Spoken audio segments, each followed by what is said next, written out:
Hai teman-teman semuanya, kembali lagi di channel aku. Di sini masih bersama aku Krisnanda Pratama, tentunya hanya di channel IT Computer Official. Oke, di video kali ini aku akan membagikan video tutorial untuk kita semua ya, sama-sama nanti kita simak. Ini merupakan video permintaan dari Kak Murnalawa yang sudah berkomentar. Ini dia komentarnya. Terima kasih banyak tutorialnya Kak, sangat membantu. Izin tutorial mengkoneksikan dengan Crystal Report gimana Kak? Dan jika ODBC dan database sama seperti di atas sementara Windows 11, Crystal Report harusnya versi apa Kak? Oke, di sini perlu kita pahami bahwasannya ketika kita ingin mengkoneksikan database ke Visual Basic ya teman-teman, dari database, misalkan di sini aku contohkan menggunakan database MySQL. Di sini udah aku buat ya teman-teman. Nanti akan aku tampilkan yaitu database SP Kambing, yaitu tabelnya ialah tabel basis pengetahuan. Jadi tabel basis pengetahuan yang ada pada database SP Kambing nanti akan aku tampilkan pada Crystal Reportnya di aplikasi MySQL. Maaf maksudnya di aplikasi Visual Studio atau di bahasa pemrograman Visual Basic ya teman-teman. Oke. Untuk itu di sini perlu dipahami juga ada beberapa alat tempur ataupun ya komponen yang harus disiapkan. Yang pertama ODBC konektor, ini harus disiapkan teman-teman. Selanjutnya juga nanti teman-teman bisa pasang yang namanya MySQL konektor juga, atau MySQL connection gitulah pokoknya. Nah jadi ini untuk fungsinya untuk menghubungkan gitu, untuk menghubungkan database-nya. Nah, untuk bagaimana cara membuat Crystal Report-nya, teman-teman harus menginstal dulu atau memasang aplikasi Crystal Report-nya, teman-teman. Software tambahan. Nah, seperti ini file setup-nya atau file instalasinya, nanti teman-teman bisa juga download dengan link pengunduhan di bawah ini, di deskripsi video ini. Kita aku sertakan ya. Oke, langsung aja tanpa banyak basa-basi lagi. Aku langsung klik. Oke teman-teman, di sini file instalasi Crystal Report-nya akan muncul jendela dialog. Jendela dialog ini dimana kita akan diberikan pilihan apakah ingin melanjutkan yes atau tidak. Oke, mungkin teman-teman nggak bisa nih tidak melihat tampilannya atau di perekam layar ini kosong kan teman-teman, karena dia tidak dapat terekam. Oke, klik aja nanti yes. Berarti tunggu aja proses ekstraksinya. Oke teman-teman, setelah Crystal Report-nya berhasil terpasang dan juga ODBC connection-nya atau untuk konektor ODBC-nya beserta konektor MySQL-nya sudah terpasang semuanya, langsung aja kita buka pengaturan ODBC-nya. Teman-teman bisa klik ODBC pada pencarian di laptop teman-teman. Setelah itu pilih ini dia ODBC data source-nya. Nah, selanjutnya kita buat baru user DSN-nya. Pada menu user DSN, klik add. Setelah itu teman-teman pilih scroll ke bawah, yaitu ini dia MySQL ODBC sesuai yang udah dipasang tadi teman-teman. Pilih yang ANSI driver. Setelah itu pilih finish. Nah, selanjutnya teman-teman di sini bisa memasukkan namanya kita buat aja untuk lapor, lapor. Setelah itu buat localhost. Nah, ini sesuaikan ya teman-teman. Portnya sesuaikan juga dengan database tadi, karena di sini kan aku pakai database MySQL phpMyAdmin lah gitu. Selanjutnya untuk usernya aku buat root, dan database-nya sini kita bisa pilih langsung, yaitu sesuai yang tadi. Aku akan menampilkan isi tabel dari database SP Kambing. Oke, pilih. Selanjutnya kita tes terlebih dahulu dan connection successful, artinya sudah terkoneksi. Setelah itu klik OK. Oke teman-teman, sudah selesai. Klik OK. Jangan lupa di sini pastikan sudah muncul ya teman-teman lapornya tadi yang udah kita buat. Klik OK. Oke, setelah sudah selesai pengaturan pada ODBC-nya, selanjutnya pengujian ya.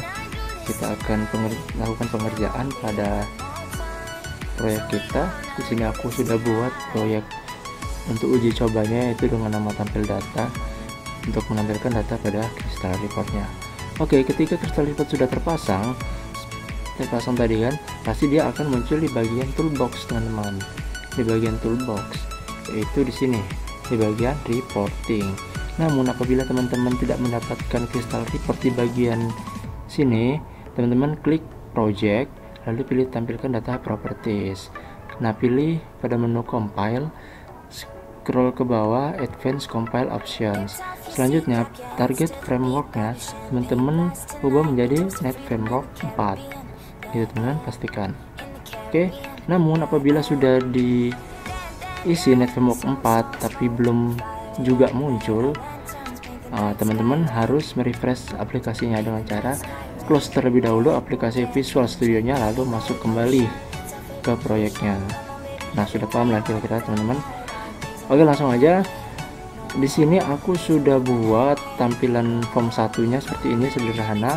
Ini dia untuk codingannya, sangat simple, dan untuk modul koneksinya cuma seperti ini teman-teman. Oke, ini oke. Nah, selanjutnya kita buat form 2, dimana form 2 nanti isinya merupakan laporan Crystal Reportnya. Jadi langsung aja kita buat dengan cara klik menu project. Oke, klik menu project. Setelah itu pilih Windows Form. Oke, pada Windows Form teman-teman bisa pilih Windows Form yang ini ya. Setelah itu formnya ini. Nah, di sini aku udah ada form 2. Sebelumnya udah aku buat ya form 2 nya, ini aku hapus dulu ya teman-teman, errornya form 2 nya. Ini aku delete dulu. Oke, sudah aku delete ya teman-teman, sudah aku delete. Oke, aku ulangi lagi, klik project, pilih add Windows Form, pilih Windows Form. Nah, itu buat namanya bawaan aja, klik add. Nah, sudah muncul seperti ini. Nah, muncul form kosong seperti ini. Pilih yang Crystal Report pada bagian reporting ini teman-teman. Setelah itu klik seret, lepaskan di atas ini. Oke, sudah muncul seperti ini. Selanjutnya teman-teman pilih di menu project lagi. Setelah itu pilih ke bagian add new item. Oke, diklik ya teman-teman. Setelah itu di bagian reporting, klik bagian reporting, pilih yang Crystal Report. Setelah itu di sini bisa teman-teman ubah namanya jadi apa ya? Buat aja lapor aja. Oke. Nah, setelah itu klik add. Oke, di sini ada pilihan, teman-teman pilih yang atas saja. Setelah itu klik oke.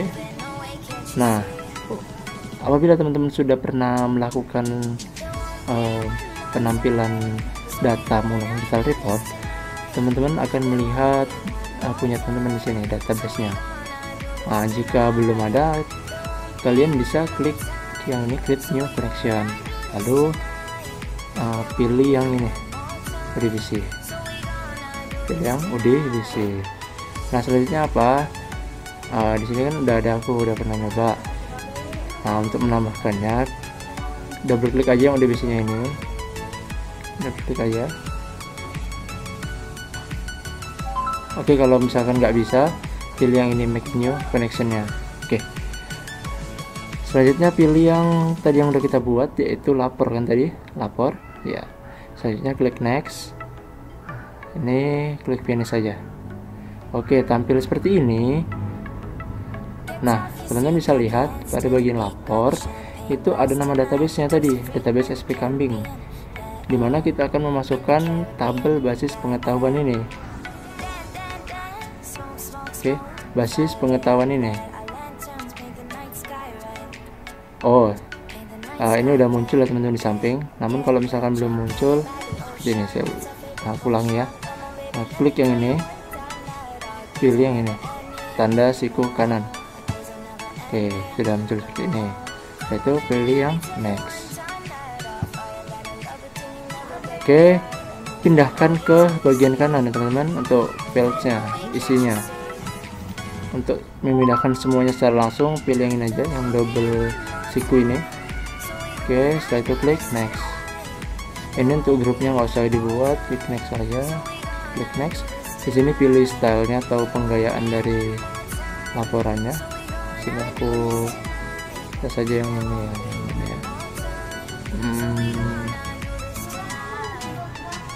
Oke, seperti ini aja. Saya itu klik finish. Nah, sudah jadi teman-teman. Di sini teman-teman sebelum dilanjut, teman-teman bisa juga mengeditnya, menyesuaikan tampilan untuk bagian headingnya dengan bagian isi dari dari tabelnya lah gitu, bisa dibilang. Oke, kalau sudah, langsung aja kita ke bagian form 2 nya. Mana tadi? Nah, ini ya form 2 yang desainnya. Teman-teman pilih di bagian sini. Maaf ya teman-teman, sorry. Teman-teman pilih bagian ini, tanda panah ke kanan. Oke, klik. Setelah itu pilih choose a crystal report. Nah, ada pilihan ke bawah, teman-teman klik yang lapor .rpt, klik OK. Secara otomatis akan tampil di sini ya teman-teman, akan tampil datanya seperti ini. Nah, lalu bagaimana cara menampilkannya ketika kita mengeklik sebuah tombol pada aplikasinya?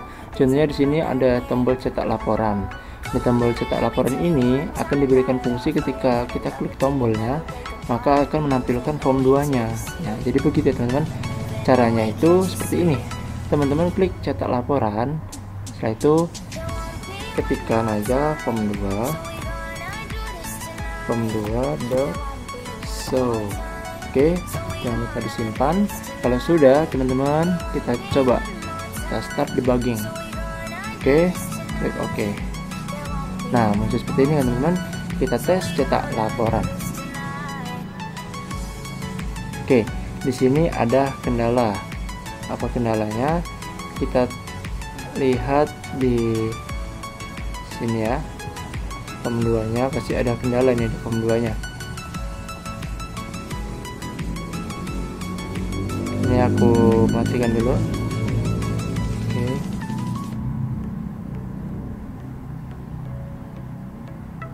Ini kan. Oke. Aku close.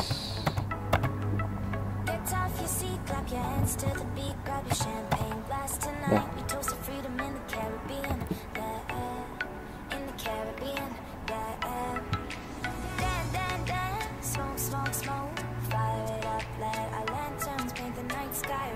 Oke teman-teman, ulangi lagi. Pilih lapor.rpt nya, klik OK. Oke, sudah seperti ini. Save dulu. Selanjutnya ke bagian form 1 nya tadi sudah pas. Kita ulangi lagi, tes jalankan. Klik OK, cetak laporan. Oke, maka secara otomatis akan muncul seperti ini. Jadi kalau misalkan terjadi error-error kecil seperti tadi, ya teman-teman harus bisa mengetahui di mana kesalahannya gitu kan. Nah, mungkin tadi karena aku ada kesalahan terpencet untuk codingannya tadi, nggak sengaja, jadi ya error gitu kan. Tapi kalau teman-teman bisa paham mengatasi errornya di mana, ya nggak jadi masalah gitu kan. Oke teman-teman, untuk tadi kan tampilannya kalau kita lihat itu kan minimaze. Ini aku contohkan lagi, tampilannya minimaze ketika kita cetak laporan. Nah, minimaze kan. Lalu bagaimana ketika kita klik cetak laporan, dia akan menampilkan secara full screen. Nah, caranya seperti ini. Teman-teman pilih pada form 2 nya. Oke. Maaf ya teman-teman, ini agak susah karena aku pakai touchpad, makanya tadi terklik-klik yang lain, kontak-kontaknya. Oke, ke form 2 nya. Ini form 2 nya diklik dulu. Nah, selanjutnya di propertiesnya ini di sudut kanan bawah, teman-teman pilih yang Windows State. window state-nya yang awalnya normal jadi maximize. Oke, kalau sudah bisa kita jalankan. Cetak laporan dan secara otomatis akan muncul full screen atau maximize. Oke teman-teman, kira-kira seperti itu aja video ini, yaitu mengenai cara pembuatan laporan menggunakan Crystal Report untuk mengkoneksikannya menggunakan ODBC ya teman-teman. Jadi teman-teman bisa mencoba melakukannya sendiri, semoga berhasil. Kalau teman-teman mengikuti video ini dari awal hingga akhir pasti berhasil. Nah, untuk itu bagi yang kurang mengerti atau belum paham atau ada kendala, kita diskusikan di kolom komentar. Jadi nanti bisa kita bahas di kolom komentar video ini ya teman-teman. Dan untuk yang mau request video selanjutnya juga boleh. Oke, kira-kira seperti ini aja. Semoga bermanfaat. Jangan lupa klik like, comment, share, dan subscribe. Dan sampai jumpa di video selanjutnya.